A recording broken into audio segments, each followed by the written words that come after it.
ನೆತ್ತಿ ಮೇಲೆ ಉಳ್ಗಳಾಯ್ತಾ? ನಮಸ್ತೆ ಎಲ್ರಿಗೂ. ಇವತ್ತು ಒಂದು ಹೊಸ ಎಕ್ಸ್ಪೀರಿಯನ್ಸ್ ನಿಮ್ಮ ಹತ್ರ ಶೇರ್ ಮಾಡ್ಕೊಳ್ಳೋಣ ಅಂತ ವಿಡಿಯೋ ಮಾಡ್ತಿರೋದು.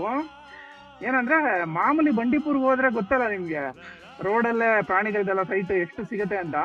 ಅದರಲ್ಲೂ ಕೆಲವ್ರ ಮೇಲೆ ಆನೆಗಳ ದಾಳಿ ಮಾಡೋದಂತೂ ನೋಡೇ ಇರ್ತೀರ. ನಾನು ನೋಡಿರ್ತಿದ್ದೆ ಅಂಡ್ ಎಕ್ಸ್ಪೆಕ್ಟೇಷನ್ ಕೂಡ ಇತ್ತು, ನಾವು ಹೋದ್ರು ಈ ತರ ದಾಳಿ ಮಾಡಿದ್ರೆ ಎಷ್ಟು ಚೆನ್ನಾಗಿರುತ್ತೆ ಹಂಗೆ ಹಿಂಗೆ ಅಂತ ಒಂದು ಜೋಶ್ ಇರುತ್ತಲ್ಲ, ಅದೇ ಜೋಶಲ್ಲಿ ಮೊನ್ನೆ ಹೋಗಿದ್ವಿ.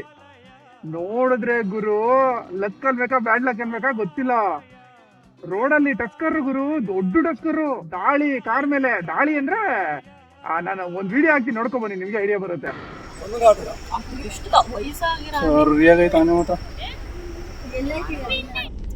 ರೋಡ್ ಮೇಲೆ ಬರ್ತೈತೆ, ಕಾಡೊಳಗೆ ಹೋಗುತ್ತೆ ಅಂತ. ಹೋಯ್ತು ಹೋಯ್ತು, ಯಾರನ್ ಮಾಡ್ಬೇಡ್ರು. ಅವ್ರೇನ್ ಭಯ ಆಯ್ತಿಲ್ವಾ? ಹೋಯ್ತಾನೆ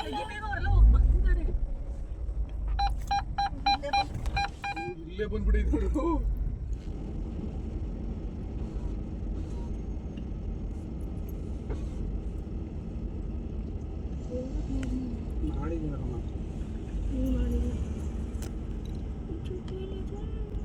ನೆತ್ತಿ ಮೇಲೆ ಉಳ್ಗಳಾಯ್ತಾ?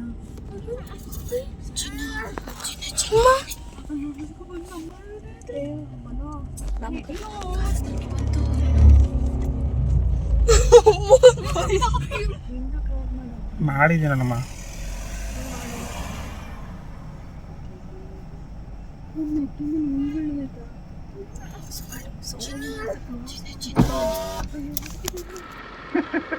ನೋಡಿದ್ರ, ಆಕ್ಚುಲಿ ಬೈಕ್ಗೆ ಫುಲ್ ವಿಡಿಯೋ ಮಾಡಿಲ್ಲ, ಅದನ್ನ ಮಿರರ್ ಅಲ್ಲಿ ರೆಕಾರ್ಡ್ ಮಾಡ್ತಾರದಲ್ವಾ.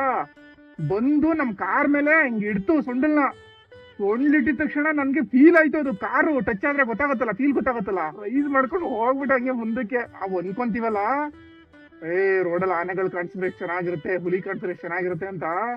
ಅದು ಇಲ್ಲಿ ಹಂಗ ಅನ್ಕೊಳಕ್ ಚೆನ್ನಾಗಿರುತ್ತೆ, ಅಲ್ಲಿ ಹೋಗಿ ಎಕ್ಸ್ಪೀರಿಯನ್ಸ್ ಮಾಡುವಾಗ್ಲೇ ಗೊತ್ತಾಗೋದು. ಫುಲ್ ನಡ್ಕ ಬಂದ್ಬಿಡತ್ ಹಂಗೆ. ಬಟ್ ಏನಂದ್ರೆ ಎಕ್ಸ್ಪೀರಿಯನ್ಸ್ ಮಾತ್ರ ಲೈಫ್ ಲಾಂಗ್ ಮರೆಯಕ್ ಆಗಲ್ಲ ಇದನ್ನ, ಆ ತರ ಎಕ್ಸ್ಪೀರಿಯನ್ಸ್. ನನ್ ಪುಣ್ಯಕ್ಕೆ ಫಸ್ಟ್ ಯೂ ಟರ್ನ್ ಮಾಡ್ಕೊಂಡು ನಿಲ್ಸ್ಕೊಂಡಿದ್ದೆ ಕಾರ್ನ, ಇಲ್ಲ ಅಂದಿದ್ರೆ ಅಷ್ಟೇ ಕತೆ. ಏಡು ಕುಂಡಲವಾಡ ವೆಂಕಟರಮಣ ಗೋವಿಂದ ಗೋವಿಂದ. ನಿಮ್ಮಲ್ಲಿ ಯಾರಿಗಾದ್ರೂ ಬಂಡೀಪುರ್ಗೆ ಹೋದಾಗ ಈ ತರ ಎಕ್ಸ್ಪೀರಿಯನ್ಸ್ ಗಳು ಆಗಿದ್ರೆ ಮಿಸ್ ಮಾಡ್ದೆ ಕಾಮೆಂಟ್ ಮಾಡಿ, ಓಕೆನಾ?